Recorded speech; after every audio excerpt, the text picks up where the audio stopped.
Wife withdrew from our daughter, saying she's done trying, while I juggle parenting alone and our marriage Frays. I'm a 27-year-old guy, and my world feels like it's slowly falling apart.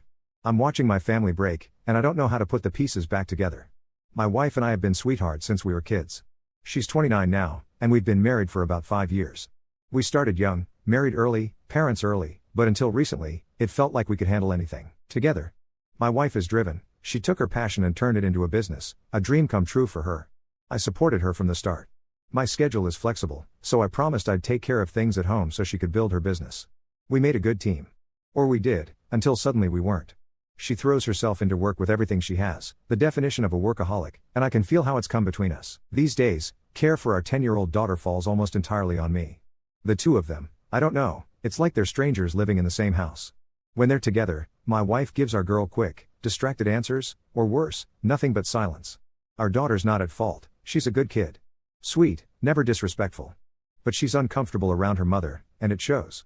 I've tried to talk with my wife so many times about this, especially now that her business is successful, and she doesn't have to be there 24/7.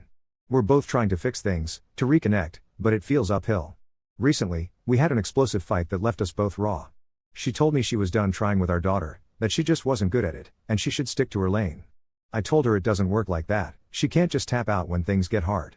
It felt like she was giving up on her own child. She said she feels emotionally spent, like every attempt to connect with our daughter ends in failure, that she's always judged and can never get it right.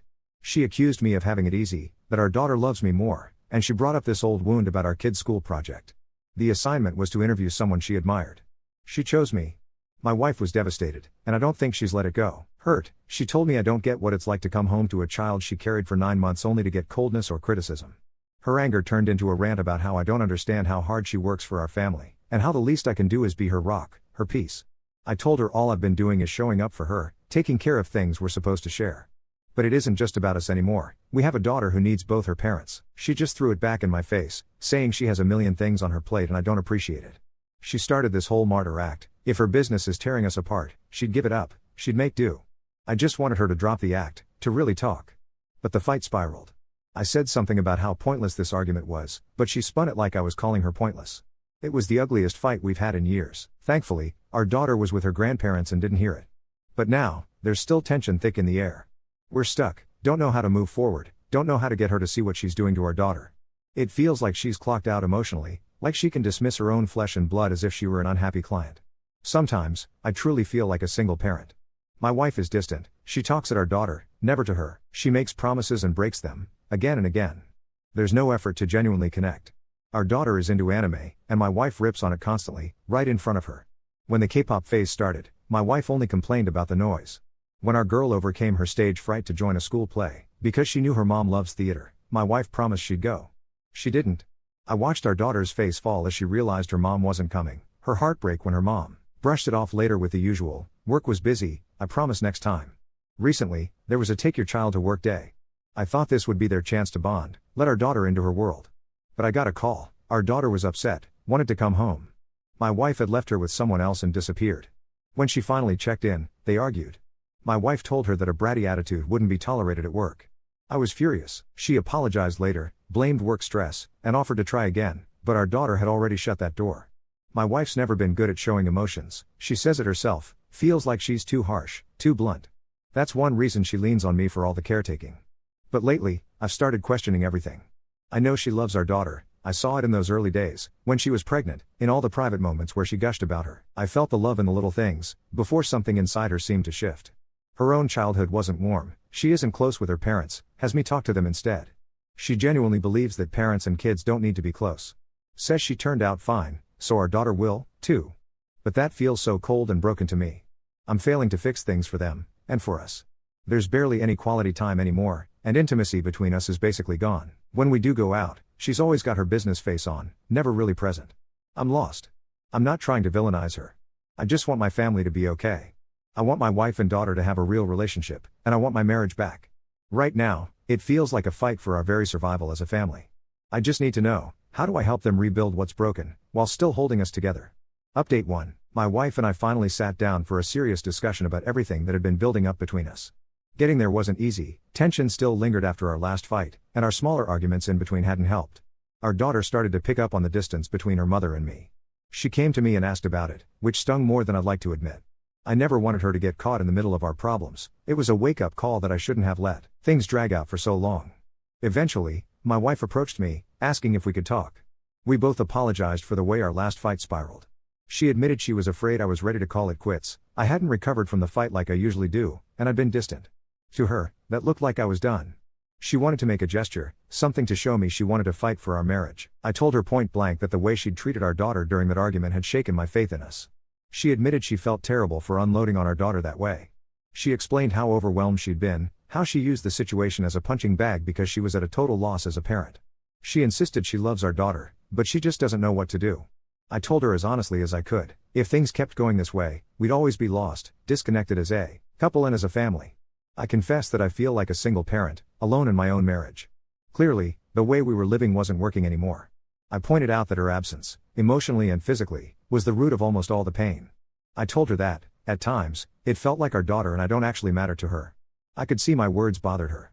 She denied it, promising that our family is important to her, saying that while she gets frustrated and says things she regrets, it doesn't mean she doesn't care. But I told her it isn't just her words, it's her actions, her harshness, her tendency to choose everything and everyone else over her family, every single time. She expects us to keep smiling through being ignored. But we aren't props. I can't force a relationship between her and our daughter. She was honest with me in return. She has trouble feeling content. She described it as a never-ending chase for something always out of reach, this feeling of being whole. We'd talked about it before, that elusive high where everything finally feels right. She admitted she'd once thought our relationship was the answer, then thought our daughter would be, and most recently hoped her business would finally fill that void inside her. She confessed she doesn't know how to connect with our daughter anymore. It was easier when she was a baby, she said. She'd get so excited when I came home, no matter what. But now? She barely wants to be around me, clings to you. I asked her to consider that maybe our daughter was hurt, trying to protect herself from criticism and broken promises. My wife insisted she's doing better than her own parents ever did. She pointed out that our daughter only knows her grandparents as the doting faces on FaceTime, not the strict, distant people they were when she was growing up. For my wife, her own childhood was all about staying in a child's place, doing what was expected, representing the family. Attitudes weren't tolerated. And nothing couldn't be solved with a belt. She swears she doesn't believe in that sort of discipline, but she admitted she feels lost as the mother of an older child, and when it comes to feelings, she turns everything over to me. She doesn't know how to express herself or be a good mother to someone past infancy. She reminded me, you always knew what my parents were like. She's right. Her parents ran an unyielding household. She was pretty much a latchkey kid, her dad always working, her mom always out in the community. Feelings were shamed, expectations were everything. And when she became pregnant at 19, I was 17, their disappointment was brutal, no support, only judgment. If you're grown enough to make a baby, you're grown enough to raise it. Even now, though her parents have mellowed, she's still no contact with them. She paid off their house with her business earnings, and that was the end. I always ended up as the buffer between them. I've long been my wife's protector, especially when she was pregnant and everyone had an opinion or a cruel joke to make. Sometimes I think that's why I made so many excuses for her when she was hard on our daughter. I told her I do still love her, but we can't let our daughter's well-being become collateral in our marriage. We're at a crossroads. If we keep doing what we've been doing, nothing will change. Counseling had become a non-negotiable. Our daughter and I would go, with or without her. I wanted to come through this as a family, but if she refused, then I'd know what I needed to do for our daughter, even if that meant separating for a time. When it came down to it, counseling or losing our family, she chose counseling. She said she wanted to keep working on our marriage, to start reconnecting, but I needed her to promise she'd actually be present, not just in words but in showing up every time, giving real effort. She assured me what we'd built really does mean something to her. Now, the thought of losing us feels more real than ever. Before we started counseling, I talked with our daughter about it, made sure she felt ready for it. She was pretty open to it, maybe because my parents have always talked about the good it's done for them. Now, my wife and I are officially in counseling, trying conjoint therapy for the first time. It's all very new to us, but surprisingly, my wife has been consistent, she hasn't flaked. There's been movement between her and our daughter, too. She's backing off the criticism, asking gentler questions. The three of us even went to an amusement park together, and my wife and daughter had genuine fun on some of the rides. My wife even suggested they pair up for a few games, and they actually laughed together, for the first time in ages. We have a long way to go. Nothing about this is perfect, and sometimes I worry how my wife and daughter's relationship will end up. I know I can't control it, all I can do is support our daughter however she needs. I can't see how the future will turn out from here, but for the first time in a while, I want to be hopeful. Our daughter's about to start middle school, and I told my wife she'll need both of us more than ever. I hope this isn't the end for my family. I want us to survive this, together. When I chose a life with my wife, it was never just because of an unplanned baby. It was because I truly love her. I want to make this work. Maybe it's not too late. Maybe, just maybe, we'll make it through. Update 2. It's been about 3 months since my last update, and I wish I could say everything has been smooth sailing.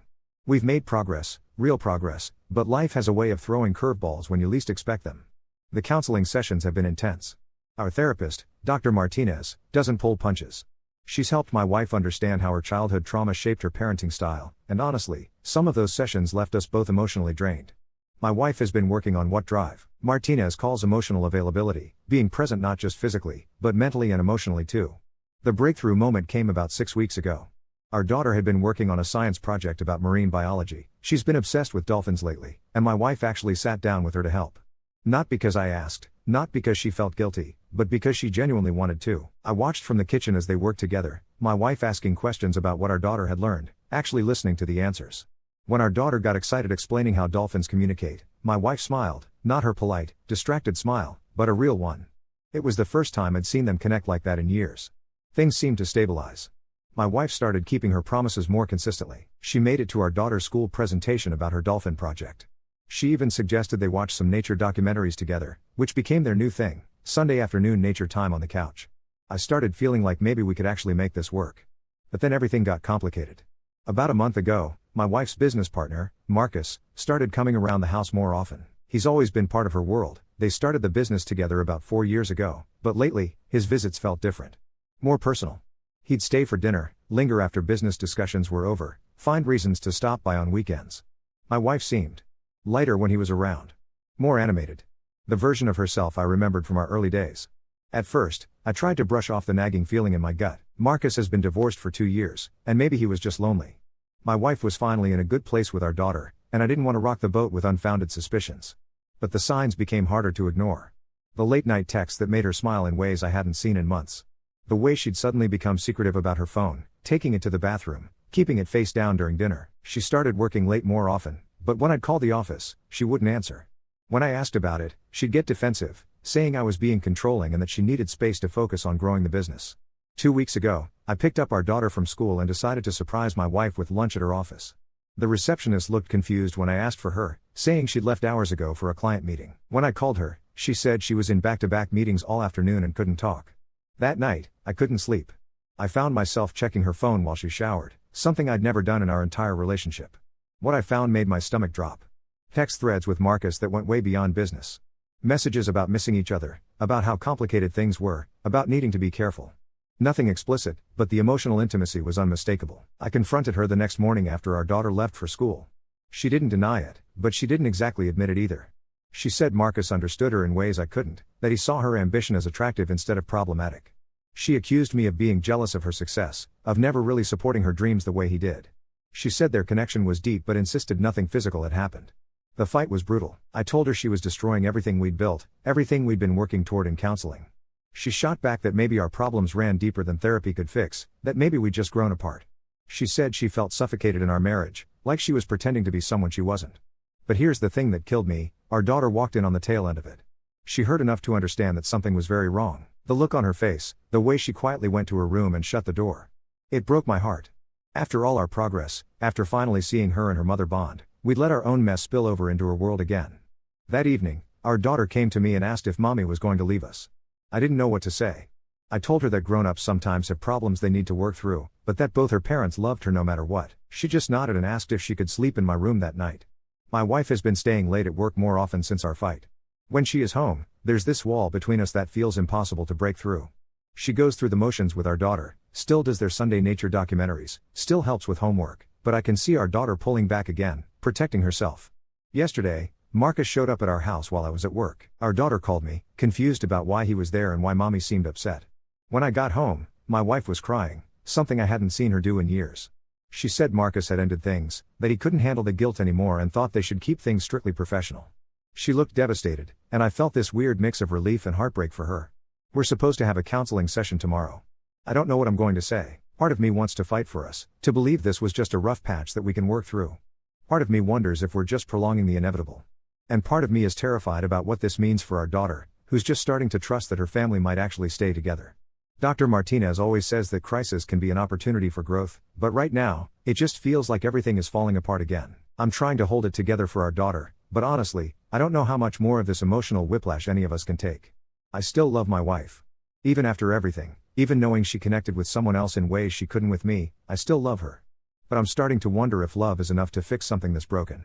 And I'm scared that in trying to save our marriage, I might be failing our daughter all over again. Update 3. The counseling session I mentioned in my last update never happened. 2 days before we were supposed to meet with Dr. Martinez, I came home to find my wife packing a suitcase in our bedroom. She looked up at me with this expression I'd never seen before, not angry, not sad, just empty. She told me she needed space to think, that she was going to stay at her sister's place across town for a while. I asked her how long a while meant. She said she didn't know. Our daughter was at school when this happened, and I begged my wife to at least wait until she got home so we could tell her together. My wife agreed, but those few hours waiting were torture. We sat in our living room like strangers, not speaking, both of us probably rehearsing what we'd say to a 10-year-old about why mommy was leaving. When our daughter walked through the door that afternoon, she took one look at the suitcase by the stairs and just froze. Kids are smarter than we give them credit for. My wife tried to explain it gently, that she needed some time to work on herself, that it wasn't about anything our daughter had done, that she'd still see her regularly. Our daughter listened quietly, nodded, then asked if she could go to her room. She didn't cry until later that night when she thought I was asleep. I heard her through the wall, these quiet, heartbroken sobs that I'll probably never forget. That was 3 weeks ago. Since then, my wife has seen our daughter exactly twice, both times picking her up for a few hours on weekends before bringing her back home. The first visit was awkward but okay. The second time, our daughter came home early, saying she had a headache. When I pressed her about it, she finally admitted that mommy kept checking her phone and seemed sad the whole time. I realized my wife was probably still dealing with the Marcus situation, even though he'd supposedly ended things. It made me angry that she couldn't put that aside for a few hours with our daughter, but I kept that to myself. The real curveball came last Tuesday. I was dropping our daughter off at school when I saw Marcus in the parking lot. He was getting his kids out of his car. I'd forgotten he had joint custody of his 2 boys. He saw me and actually walked over, which surprised me because I figured he'd want to avoid me at all costs. What he told me turned everything upside down. Marcus said he needed to clear his conscience about something. He told me that my wife had been the one pursuing him, not the other way around. According to him, she'd started making moves about 2 months ago, staying late to work on projects that didn't really need both of them, suggesting they grab drinks after client meetings, finding excuses for physical contact. He said he was lonely after his divorce and flattered by the attention, but he never intended for it to go as far as it did. Then he dropped the bomb, they'd been physically involved. Not just the emotional affair I'd suspected, but actual cheating. It had happened 3 times over the course of 2 weeks, always at his apartment after work. He said the guilt was eating him alive, especially when he saw how it was affecting his own kids' stability. That's why he'd ended it, not because he didn't care about her, but because he couldn't handle destroying 2 families. He also told me something that made my blood run cold. The night before my wife moved out, she'd called him crying, begging him to reconsider. She'd told him she was ready to leave her marriage, that they could be together without all the secrecy and guilt. He'd refused, saying he wasn't ready for that kind of commitment and that his kids had to come first. So my wife didn't leave to work on herself. She left because Marcus rejected her. I felt like I was going to throw up right there in the school parking lot. Marcus kept apologizing, saying he knew it wasn't his place to tell me but that he couldn't live with the lies anymore. He said my wife was a good person who was just lost and hurting, but that I deserved to know the truth. I didn't tell him to go to hell, though I wanted to. Instead, I thanked him for his honesty and walked away. That evening, after our daughter went to bed, I called my wife. I told her what Marcus had told me and asked if it was true. The silence on the other end lasted so long I thought she'd hung up. Finally, she admitted it. All of it. She said she was sorry, that she never meant for it to happen, that she was just so confused and felt so disconnected from everything. She said being with Marcus made her feel alive in a way she hadn't felt in years, but that she knew it was wrong. She said she'd been planning to tell me eventually, but Marcus ending things had left her devastated and she didn't know how to face me. I asked her point blank, if Marcus had chosen her, would she have left us for him? Another long silence. Then, I don't know. Maybe. That conversation ended with me hanging up on her. The hardest part is our daughter. She keeps asking when mommy is coming home, if this is her fault somehow, if mommy doesn't love her anymore. I've been doing my best to reassure her, but honestly, I'm struggling with those same questions myself. Not about whether her mother loves her, I know my wife does, despite everything, but about what kind of love it is if she was willing to risk losing our daughter for someone else. Yesterday was the worst day yet. Our daughter's class was doing a Mother's Day project, making cards and small gifts. She came home with this beautiful handmade card with a drawing of the 3 of us as a family, with, "I miss you mommy" written in her careful handwriting. She asked if I could give it to her mother because she wasn't sure when she'd see her again. I called my wife immediately and told her she needed to see our daughter. Not in a few days, not on the weekend, but now. She came over that evening, and when our daughter gave her the card, my wife broke down completely. She held our daughter and apologized over and over, promising she'd do better, that she loved her so much. But after our daughter went to bed, my wife and I had another conversation. I told her I couldn't keep doing this, the uncertainty, the broken promises, the way our daughter was suffering. I said if she wanted to work on our marriage, she needed to come home and commit to family counseling. Not just couples therapy, but family therapy that included our daughter. If she wasn't ready for that, then we needed to start talking about separation and custody arrangements, because our daughter deserved stability one way or another. My wife said she needed more time to think. I told her she had until Sunday to decide. That's tomorrow. I've been going back and forth about what I want her to choose. Part of me still hopes she'll come home and we can rebuild what we had. But another part of me wonders if too much damage has been done, if our daughter would be better off with the certainty of divorce rather than the constant uncertainty of parents who can't figure out how to love each other. I guess I'll know tomorrow what she decides. And then I'll have to figure out how to move forward either way.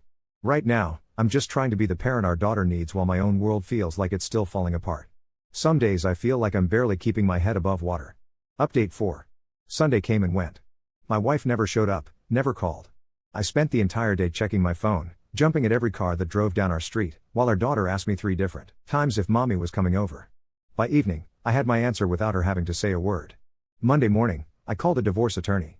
But life has a twisted sense of timing. Just as I was starting to accept that my marriage was over, everything got complicated again, in ways I never could have predicted. It started with a phone call from my wife's sister, Elena, on Wednesday evening. Elena and I have always gotten along well, but we rarely talked directly. She was crying, which immediately put me on edge. She's in the hospital, Elena said without preamble. Sarah's been in a car accident. My world tilted. Despite everything, the cheating, the abandonment, the broken promises, hearing that my wife was hurt hit me like a physical blow. Elena explained that Sarah had been driving back from a client meeting that afternoon when she'd been rear-ended by a drunk driver. She had a concussion, 3 broken ribs, and a fractured wrist. She was conscious but pretty banged up. I arranged for my mom to watch our daughter and drove straight to the hospital. When I walked into Sarah's room, she looked so small and fragile in that hospital bed, nothing like the strong, driven woman who'd walked out on us. Her face was bruised, her wrist in a cast, and she had that hollow look people get when they're on pain medication. She started crying when she saw me. "I'm sorry," she kept saying. "I'm so sorry about Sunday. I'm so sorry about everything." I should have been angry. I should have reminded her that she'd made her choice by not showing up. Instead, I found myself sitting beside her bed, holding her uninjured hand, feeling that familiar protective instinct I'd always had with her. The next few days were a blur. Sarah couldn't go back to her sister's place. Elena had 2 young kids and couldn't provide the care Sarah needed while recovering. The doctors said she shouldn't be alone for at least a week due to the concussion. Against my better judgment, I offered to let her come home so I could take care of her. Our daughter's reaction was complicated. She was scared seeing her mother hurt, but also cautiously hopeful that maybe this meant mommy was coming back. I tried to explain that it was temporary, that mommy needed help getting better, but I could see the wheels turning in her 10-year-old mind. Having Sarah back in the house, even under these circumstances, stirred up emotions I thought I'd buried. She was vulnerable in a way I hadn't seen since she was pregnant. The pain medication made her more open, less guarded. She talked about how scared she'd been during the accident, how she'd thought about our daughter and me and what she was sure were her final moments. "I realized I've been running from the wrong things," she told me one evening as I helped her with her medication. "I thought I was running towards something better, but I was just running from the things that actually mattered." I wanted to believe her, but I'd heard versions of this before. The real shock came Friday night. Our daughter was asleep, and Sarah was resting on the couch when there was a knock at the door. I opened it to find Marcus standing there, looking haggard and nervous. "I heard about the accident," he said. I wanted to check on her. Something about his tone, the way he couldn't quite meet my eyes, made my stomach drop. "She's fine," I said, not moving from the doorway. "She doesn't need visitors right now." "Please," he said. "I need to talk to her. There's something she needs to know." Before I could respond, Sarah appeared behind me, moving slowly with her injured ribs. When she saw Marcus, her face went through a series of emotions: surprise, pain, hope, and then something that looked like fear. "Marcus," she said quietly. "What are you doing here?" He looked between us, clearly uncomfortable.